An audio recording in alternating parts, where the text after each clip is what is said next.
Hey guys, thanks for tuning in and welcome to the first episode of Marcato Reviews. In this episode, we are going to dive into the GoPro Hero 7 White. Let's get started. All right, so the GoPro Hero 7 White. As you see here, this is how it'll look out of the box. It is a pretty good camera. You will see a lot of negative reviews about it. And if you are like me, you might be upset because I did purchase it thinking the only difference was colors because you saw a black and white option. And I figured it was cheaper because white was an undesirable color or something, when that is not the case at all. Now, granted, the GoPro Hero 7 White is not as good as the black. It's still does have amazing quality, and I'll show you here. So I know one of the key differences between the white and the black is that there is no mini HDMI port. So you cannot watch videos through the cord, and you cannot use it as a webcam, which initially upset me because I bought it with the intent of using it as a webcam, but I was able to work with it since I do pre-record most of my content, and it does come out phenomenal.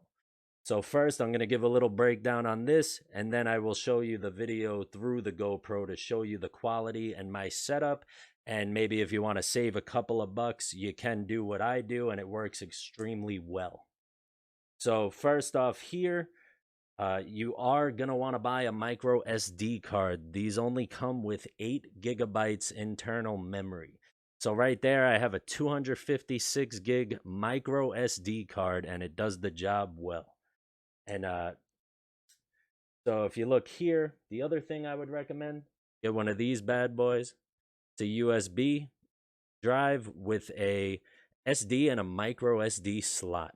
The great thing about these, now you can plug the USB into the GoPro and download the videos to the computer. But the great thing about these, once you plug it in, you could drag and drop.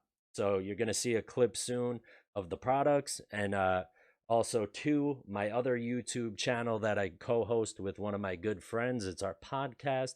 And if you do decide to check that out, the link will be in the description below. And I do recommend checking it out just for the fact I do use my GoPro in a lot of those videos, and they do come out very well. And but the great thing about this, when you plug it in, you could just drag and drop into the editor, and that's it. You don't got to download anything extra because this does produce good quality, and the files are large. And like, my shows are usually a half hour to an hour, and this usually takes up about, say, 25 to 50 gigs in 1080p 60 frame rates. So the last thing I will say before I get into the next stuff is there is no option that clearly states 60 frame rates. So all you have to do, it's actually pretty simple. You see there, no, it's not that clear on this webcam, but that blue circle at the bottom of the screen is a snail. If you turn that on, it just records it in kind of slow-mo, and you could play it back normal, and that's the 60 frame rates. So that's the other option these don't have. They don't have the live stream option and everything else. Do not do what I did and buy a USB-C to HDMI for the video card. It will not work, but I'm going to show you the video card to get. And if you do decide to buy the black, it's only $40 more on Amazon. And if you get the mini HDMI to HDMI converter, it will work. So let's check this out, and then we will go to the GoPro Quality. All right, so this is my other YouTube page that I co-host with my good friend Rob. If unfiltered politics and news is your thing, go check it out. And if you watch the most previous episodes, I do record with the GoPro Hero 7 White. I do have to record it separately because it doesn't come with that mini HDMI adapter like I was talking about before. But the recent live episodes I have to do through my webcam, so that's not the GoPro Quality. And you look here, so the GoPro Hero 7 White, it is a good camera. You may see a lot of negative reviews about it, but it's $179.99 on Amazon because it's refurbished and it doesn't come in the original box. But it is an amazing camera for its price, especially if you can record and edit in advance, if you don't plan on going live often.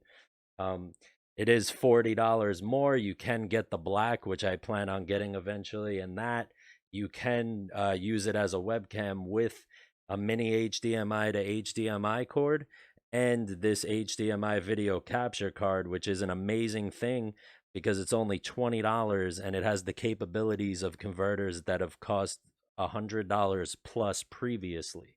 So you definitely have a lot of people that spent that money back in the day that are a little upset that this exists now. And it is an amazing card, whether it's for using a good camera as a webcam or, you could stream games, whatever you like to do. And this is the editing software I use called Movavi Video Editor Plus. I highly recommend this software for beginners because it is fairly cheap. It's only $60 to own it indefinitely, and it is really good editing software to learn on as well. And basically, that USB stick I showed you, when I'm done recording on my GoPro, I just pop in the SD card and drag and drop, and then I do all my good stuff.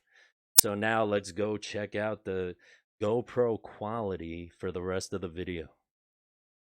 So as you see here, this is my little rigged tripod that I put the GoPro helmet mount on top of.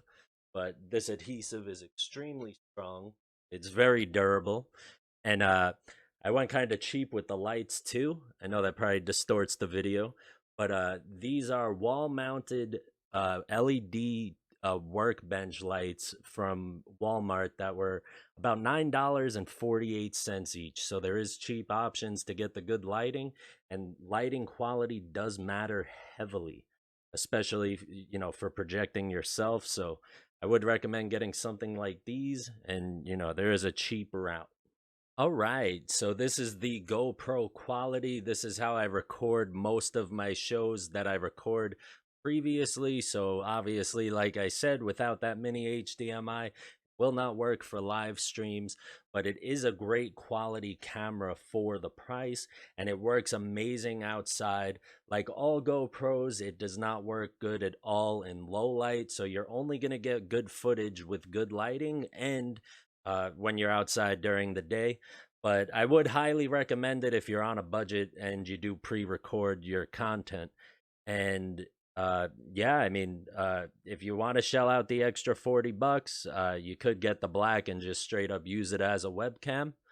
But yeah, I just wanted to put this out there because I've seen a lot of videos from a few years ago that had terrible reviews about the white. And I think it was just more of a misconception because I don't think that's right either, how they just promote it like it's a separate color. But I hope this breakdown did help you guys out.